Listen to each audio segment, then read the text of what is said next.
नमस्कार, मी डॉक्टर अर्चना थोरात.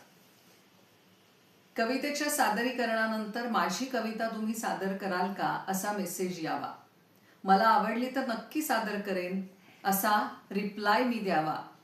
त्यानंतर काव्यसंग्रह घरी यावा आणि काही कामामुळे आपल्याला तो हातातही घ्यायला मिळाला नाही अशी परिस्थिती असताना अचानक एके दिवशी काव्यसंग्रह आपण उचलून घ्यावा आणि काव्यसंग्रहातील सगळ्या कविता वाचून काढाव्यात. इतकं तरल संवेदनशील रूप कवितांच्या माध्यमातून फुलांवर प्रतीत केलं जावं आणि पुष्परुचा नावाच्या या पुस्तकानं, काव्यसंग्रहानं मनाला भुरळ घालावी असं काहीसं झालं. पुष्परुचा हा रचना यांचा काव्यसंग्रह पदोपदी फुलांवरच्या माणसाच्या प्रेमाची प्रचिती देतो. पुराण काळापासून माणसाच्या आयुष्यामध्ये असणारं फुलांचं स्थान आणि फुलं माणसाच्या आयुष्यात किती महत्त्वाची आहेत हे सांगणारी खरं तर त्यांची कविता. पुराण काळातील दाखले देत देत माणसाच्या मनोवृत्तीवर, सामाजिक परिस्थितीवर प्रहार करणारी फुलांवरची त्यांची कविता. प्राजक्ताच्या फुलापासून धोत्र्याच्या फुलापर्यंत, त्याचबरोबरीनं कमळापासून ते बाभळीच्या फुलापर्यंत असे फुलांचे विविधांगी पदर, विविधांगी रूपं त्यांनी आपल्या कवितांच्या माध्यमातून मांडलेली आहेत. पण हे सगळं लिहित असताना माणूस, माणसाच्या संकल्पना, माणसाच्या मनोवृत्ती आणि फुलांच्या रूपानं माणसाने कधीतरी आत्मपरीक्षण केलं पाहिजे याची जाणीव करून देणाऱ्या त्यांच्या पुष्परुचा या काव्यसंग्रहातील कविता आपल्याला मोहित करतात. रचना या कवयित्री खरं तर कादंबरी, कथा, कविता, अनुवाद आणि समीक्षा या प्रांतामध्ये वावरत आहेत. त्यांची 10 पुस्तके प्रकाशित आहेत. त्यांच्या पहिल्या ग्रामीण कादंबरीला म्हणजेच एका वाडीची गोष्ट या ग्रामीण कादंबरीला महाराष्ट्र शासनाचा श्री ना. पेंडसे पुरस्कार मिळालेला होता. विविध राज्यांमध्ये साहित्यिक म्हणून त्यांना निमंत्रित केलं जातं. एप्रिल महिन्यात होणाऱ्या रोमानिया या देशातील आंतरराष्ट्रीय काव्य महोत्सवामध्ये त्यांची निवड करण्यात आलेली आहे. पुष्परुचा हा त्यांचा पहिलाच काव्यसंग्रह असला तरीही त्यांच्या कविता मनाला भुरळ घालतात, मानवी संवेदनांना जागृत करतात आणि फुलांसारखं आयुष्य आपल्याला जगता आलं तर कदाचित माणूस आणखी संवेदनशील आणि उत्साहाने जगू शकेल असा संदेश सुद्धा देतात. त्यांच्या ज्या कविता मला आवडलेल्या आहेत त्या मी आपल्या समोर सादर करणार आहे. पण आजच्या या कार्यक्रमामध्ये किंवा आजच्या या संवादामध्ये त्यांची एक कविता आज मी तुम्हाला ऐकवतेय.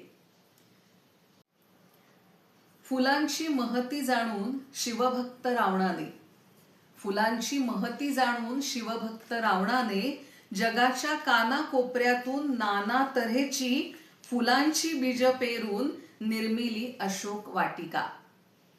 दात्री गोळा करायची फुलं, दात्री गोळा करायची फुलं अन सीता करायची पूजा शिवाची. फुलांच्या रूपगंधाने आणि कोमल हृदयाने हलका व्हायचा तिचा क्षीणभार. अशोकवनात सीता दिवसभर बोलायची फुलांशी, अशोकवनात सीता दिवसभर बोलायची फुलांशी, पण कधीच माळला नाही तिने गजरा केसात. सोनचाफा, मोगरा, कुंदा किंवा अबोलीचं एखादं फूल. कारण झाडावरचं फूल आपल्या मालकीचं व्हावं असं कधीच वाटलं नाही तिला. कारण झाडावरचं फूल आपल्या मालकीचं व्हावं असं कधीच वाटलं नाही तिला. अशा पुराण काळातील काही गोष्टींचा आधार घेत पण फुलांशी असलेलं त्या व्यक्तिमत्वाचं साधर्म्य किंवा त्याच्याशी असणारी बांधिलकी या कवयित्रीनं व्यक्त केलेली आहे. माणसाच्या आयुष्यामध्ये फुलांचं अनन्यसाधारण असं महत्त्व आहे. जन्मापासून मरणापर्यंत माणसाच्या आयुष्यातल्या सुखदुःखाच्या प्रत्येक क्षणामध्ये फुलं आपली सोबत करत असतात. माणसाच्या जगामध्ये फुलांचा समावेश आहे, पण फुलांच्या जगात जाऊन फुलांचं मन समजून घेण्याची वृत्ती मात्र माणसामध्ये नाही. आणि नेमक्या याच गोष्टीवर रचना यांनी आपल्या या कवितेत भावना व्यक्त केल्या आहेत.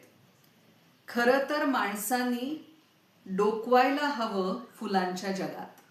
खरं तर माणसांनी डोकवायला हवं फुलांच्या जगात. एकही क्षण जगण्याची हमी नसल्याच्या, एकही क्षण जगण्याची हमी नसल्याच्या काळजीनं फुलांची काळवंडत नाही सुंदरता, आटत नाही कोमलता, कमी होत नाही नजाकतता, किंवा कीटकांनी फुलपाखरांनी शोषलेल्या मकरंदामुळे ते नाही थांबवत कधीही मकरंद प्रसवणं. फुलं हरवत नाहीत, फुलं हरवत नाहीत आपली नैसर्गिकता कोणाच्याही संगतीत आणि कोणत्याही परिस्थितीत, कोणाच्याही संगतीत आणि कोणत्याही परिस्थितीत. फुलांकडे बघून माणसानं एवढं जरी शिकता आलं, फुलांकडे बघून माणसाला एवढं जरी शिकता आलं तरी फुलांच्या जगात माणसानं टाकलेलं ते पहिलं पाऊल असेल असं मला स्वतःला वाटतं. त्यामुळे पुष्पऋचा या रचना यांच्या काव्यसंग्रहाचं आपण मनापासून स्वागत करूया. नक्की हा काव्यसंग्रह मिळवून आपण तो वाचा आणि रचना यांच्यापर्यंत आपल्या प्रतिक्रिया जरूर कळवा. पुन्हा आपण भेटणार आहोतच. तोपर्यंत नमस्कार.